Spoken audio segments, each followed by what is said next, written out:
हर माह कोई ना कोई ग्रह परिवर्तन करता है, जिसमें विशेष सूर्य ग्रह होता है जो हर महीने परिवर्तन करता है।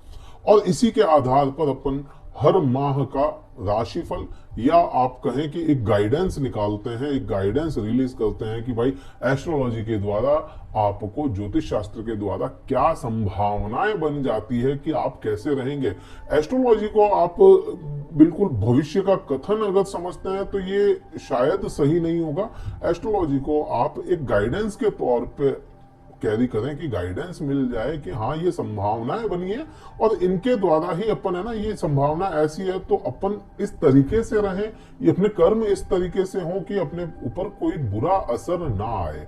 देखिए, बुरा असर या कहे कि कोई इवेंट होना है, वो इवेंट तो होकर के रहेगा, लेकिन उसकी इंटेंसिटी को अपन, है ना, पहले से जान लेना तो अपने को पता रहेगा कि ये कितने वेग से अपने ऊपर इसके प्रभाव आ सकते हैं। उन प्रभावों को कम ज्यादा जरूर किया जा सकता है।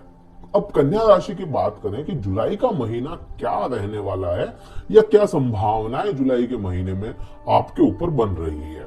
देखिए, जुलाई महीने में, है ना, ये सारणी है, आप होल्ड करके पढ़ सकते हैं, ये पूरा इसमें लिखा हुआ है तारीख वाइज। अब बात करते हैं सबसे पहले अपन आपके राशि स्वामी की। राशि स्वामी जो है ना, राशि स्वामी बुध ग्रह होता है, सौम्य ग्रह है। वह भी इस महीने परिवर्तन करेगा, लेकिन वह परिवर्तन करेगा आपका 19 जुलाई के बाद में।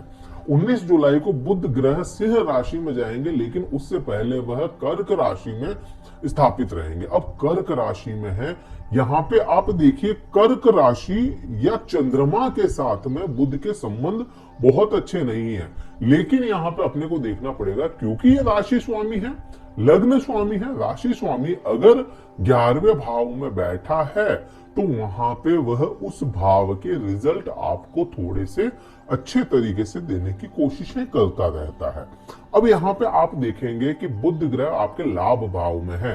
लाभ किसी भी प्रकार का जो होता है ना, लाभ केवल पैसे का नहीं, यहाँ पे हर प्रकार का लाभ आपको 19 तारीख तक यहाँ पे बैठा है बुध ग्रह, तो ये लाभ दिलवाने का काम करता रहेगा और निरंतर करता रहेगा ये। अब इसी बुध की स्थिति देखेंगे कि बुध ग्रह केवल आपके 11th हाउस में बैठा ही नहीं है, यहां से दृष्टि संबंध भी बना रहा है, वह बना रहा है आपके पंचम भाव पे। तो प्रेम संबंधों में भी यहाँ पे आप देखेंगे कि यहाँ पे, क्योंकि पांचवा जो भाव होता है ना, पांचवा भाव आपका डायरेक्ट बन जाता है प्रेम संबंध, ज्ञान, शिक्षाएं और आपकी इच्छाओं की पूर्ति का।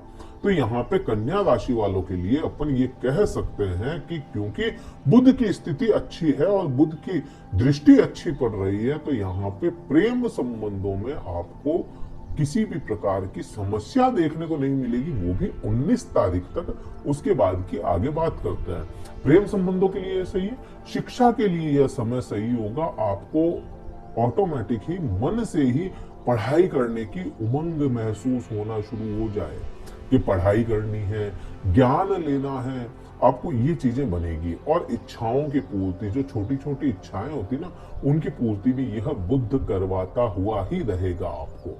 अगले प्रभाव या अगले ग्रह की अगर मैं बात करूं, आगे मैं इसकी भी बात करूंगा ये परिवर्तन के बाद में क्या करेगा, लेकिन उससे पहले अपन बात करें अगला जो ग्रह है वह है शुक्र ग्रह। देखिए, शुक्र ग्रह जो है वह परिवर्तन करेगा और आपके बुध के साथ में चला जाएगा। शुक्र ग्रह क्या होता है? भाग्य भाव का स्वामी है। शुक्र ग्रह आपको 7 जुलाई को कर्क राशि में चला जाएगा। भाग्य भाव का स्वामी पहले तो कर्म क्षेत्र में बैठा, सूर्य के साथ में बैठा है। अब देखो, सूर्य आपके लिए या कन्या राशि के लिए बहुत अच्छा ग्रह नहीं है क्योंकि 12th हाउस का लॉर्ड है, लेकिन वह अगर कर्म क्षेत्र में बैठा है तो कर्म को लेकर के आपको यात्राएं दिलाएगा। अब ये जो 12वें भाव का स्वामी सूर्य है, यह आपको और यहाँ पे क्या करेगा? देखो, सूर्य क्या होता है, एक तरह से रूलर किस्म का है, या सूर्य एक तरह से राजा होने के कारण जहां पर भी बैठता है ना, तो वहां पे प्रभाव अपने ही ले आता है। तो यह सूर्य कर्म क्षेत्र में बैठा है, तो कर्म के प्रति आपको थोड़ा सा ये कहें कि कर्म के प्रति दौड़ाने का काम करेगा। अब क्योंकि ये 12वें भाव का स्वामी है, तो कर्म के लिए ही यात्रा करनी पड़ जाए आपको, तो ये इसका प्रभाव यहाँ पे सूर्य का बनता है, लेकिन जब तक सूर्य परिवर्तन नहीं हो जाता। शुक्र ग्रह परिवर्तन करेंगे 7 जुलाई को। 7 जुलाई को शुक्र ग्रह का परिवर्तन आपके लाभ भाव में चला जाएगा। अब यहाँ पे आप देखें, फर्स्ट हाउस का लॉर्ड और नाइन्थ हाउस का लॉर्ड, भाग्य और लग्न, खुद का लग्न, खुद की राशि का स्वामी एक साथ, और यह बनता है लक्ष्मी नारायण योग। अब ये लक्ष्मी नारायण योग अगर लाभ भाव में बन रहा है, मैं कहता हूं कि कितने भी दिनों के लिए बने, करीब करीब 12-13 दिन के लिए बनता है, लेकिन मैं कहता हूँ 5 दिन के लिए भी बनाना, तो ये 5 दिन अच्छे होंगे। तो इस महीने के बेस्ट टाइम अगर आप काउंट करोगे ना कि इस महीने का टाइम कौन सा सबसे अच्छा है, तो वह टाइम फ्रेम होगी 7 जुलाई से लेकर के 19 जुलाई तक का समय, जब तक यह बुध और शुक्र एक साथ रहेंगे, ये लक्ष्मी नारायण योग बनाएंगे। और लाभ भाव में बन रहा है, लक्ष्मी नारायण का क्या मतलब हो गया, लक्ष्मी पैसा है, नारायण ताकत है, तो यहाँ पे पैसा और ताकत, लाभ और हिम्मत दोनों ही दिलाते हुए नजर आएंगे। और भाग्य का स्वामी है शुक्र ग्रह, वह अगर वहां पे जा रहा है तो भाग्य को बहुत अच्छा बूस्ट करने का काम करेगा, या भाग्य का साथ मिलेगा लाभ के प्रति आपको। और यह जो पंचम भाव के जितने भी मैंने रिजल्ट पहले बताए, वह सभी यहाँ पे आपको देते हुए नजर आएगा। लेकिन जैसे यह परिवर्तन हो जाता है 19 जुलाई को बुध ग्रह का, और बुध ग्रह आपके 12वें भाव में चले जाएंगे। देखो, सौम्य ग्रह कोई भी हो, जैसे चंद्रमा हो गया, बुध हो गया, शुक्र हो गया, ये सौम्य ग्रह हैं, ठंडे ग्रह हैं। ये ठंडे ग्रह जब भी है ना मैलिफिक हाउसेज में चले जाते हैं, त्रिक भाव में चले जाते हैं, तो अपने प्रभाव खो देते हैं, अपने प्रभावों को कम कर देते हैं। तो उस समय आपको प्रेम संबंधों में भी परेशानी आ सकती है, शिक्षा में भी परेशानी आ सकती है, आपको खुद को स्वयं को लेकर के परेशानी देखने को मिल सकती है, मेडिकल खर्च बढ़ाने का काम कर सकता है। तो 19 जुलाई से यह आपके महीने का अंत रहेगा, तब तक यह प्रॉब्लम क्रिएट कर सकता है।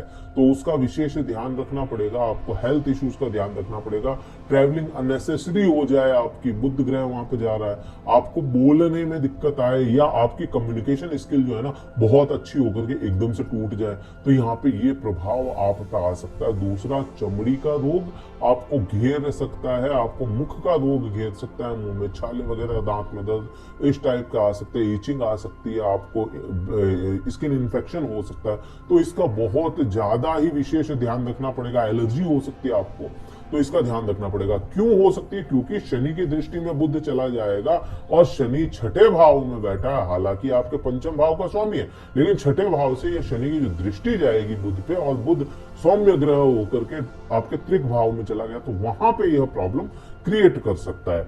अगला परिवर्तन सूर्य का होना है ना, तो सूर्य आपको क्या करेगा? सूर्य करियर हाउस में बैठा, अब यह सूर्य आपके 16 जुलाई तक यहाँ पे बैठा है। 16 जुलाई को यह परिवर्तन करेगा, तो 16 जुलाई तक करियर को लेकर के थोड़े से कॉन्शियस रहेंगे।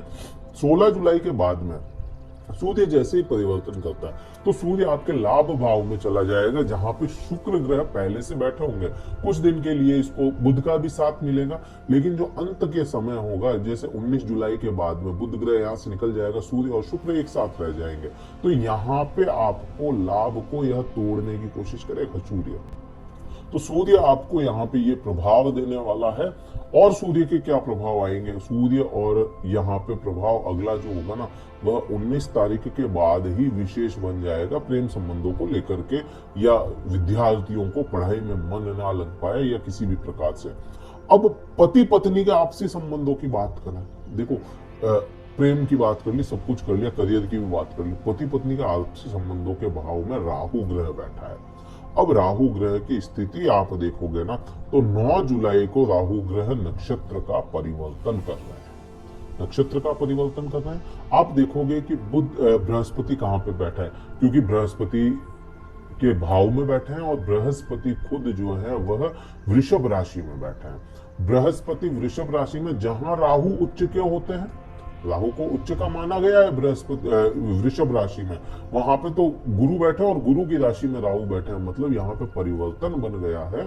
कहीं ना कहीं आपको यह राहु कुछ ना कुछ, बृहस्पति अच्छी पोजीशन, क्योंकि भाग्य भाव में बैठे हैं, आपके 7th हाउस के लॉर्ड, आपके 4th हाउस के लॉर्ड भाग्य भाव में बैठे हैं, और राहु का प्रभाव यहाँ पे 7th हाउस में पूरा बनना है। तो पति पत्नी के आपसी संबंधों के लिए यह कहीं ना कहीं ठीक होगा, लेकिन पति या पत्नी को आपस की स्थितियों को समझना पड़ेगा, एक दूसरे के प्रति आपको कहें कि समर्पित होना पड़ेगा। तो पति पत्नी के संबंधों में किसी प्रकार की पूरे महीने दिक्कत नहीं आएगी, समर्पित हो जाते हैं। तो अब केतु की मैं बात कर लूं, केतु लग्न में ही बैठे हैं, आपकी राशि में ही बैठे हैं, तो केतु का प्रभाव भी वैसे ही एकाकी कर देना, किसी से कम मिलना जुलना, किसी से ज्यादा आप घुल मिल ना पाए, तो इस प्रकार का आपको रहेगा। स्पिरिचुअल पाथ पे चलने के लिए यह केतु प्रेरित करेगा, थोड़ा सा आपको स्पिरिचुअल बना देगा। शनिदेव की बात करोगे तो शनिदेव छठे भाव में रोग ऋण और शत्रुओं वाले भाव में बैठे हैं। शनिदेव खुद की राशि में वक्र अवस्था में है, तो यह वक्र अवस्था कहीं ना कहीं, वक्र अवस्था में होना शनिदेव को स्लो कर रहा है। शनिदेव को यह स्लो कर रहा है तो आपके रोग ऋण और शत्रुओं को भी स्लो कर रहा है। लेकिन इसी के साथ एक ड्रॉबैक भी आता है कि जॉब को भी यह स्लो कर देगा। जॉब में भी बहुत ज्यादा एकदम से बूस्ट ना मिल पाए जॉब को। करियर की बात अलग हुई थी, जॉब की बात कर रहा हूं मैं यहाँ पे। एकदम से बूस्ट ना कर पाए ये शनि वक्र अवस्था में रहेगा। जब तक वक्र अवस्था शनि का एक वीडियो हम लेके आ चुके हैं, वो आप देखेंगे बिल्कुल क्लियर समझ में आपको आ जाएगा। मंगल ग्रह की बात करोगे, मंगल ग्रह आपके 8th हाउस के लॉर्ड है, 8th हाउस में बैठे हैं, तो कहीं ना कहीं दिमाग पे जोर डालेगा ये मंगल। कहीं ना कहीं आपको है ना सोचते रहेंगे, मनन अंतर मनन करवाता रहेगा यह मंगल। कन्या राशि वाले जातकों को यह मंगल यहाँ पे रहेगा और 12 तारीख तक यहाँ पे रहना है। तो 12 जुलाई तक ये रहेगा। तो 12 जुलाई तक तो आप सोचते रहे, अंतर मनन करते रहे, लेकिन 12 जुलाई के बाद में यह आपके भाग्य भाव में चला जाएगा। तो यहाँ पे कहीं ना कहीं यह मंगल बृहस्पति का साथ मिलने की वजह से आपको कुछ बेनिफिट ही करेगा, बहुत बुरा रिजल्ट नहीं ला करके देगा यह मंगल आपको।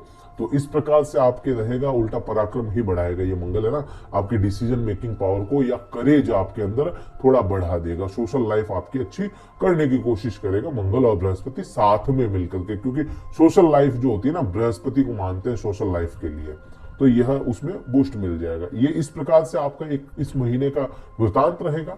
उपाय क्या करना चाहिए? देखिए, हमेशा राशि स्वामी के मंत्र जाप अगर करते हैं ना, बुध का मंत्र का जाप आप करें, वही आपके लिए बहुत अच्छा रहेगा।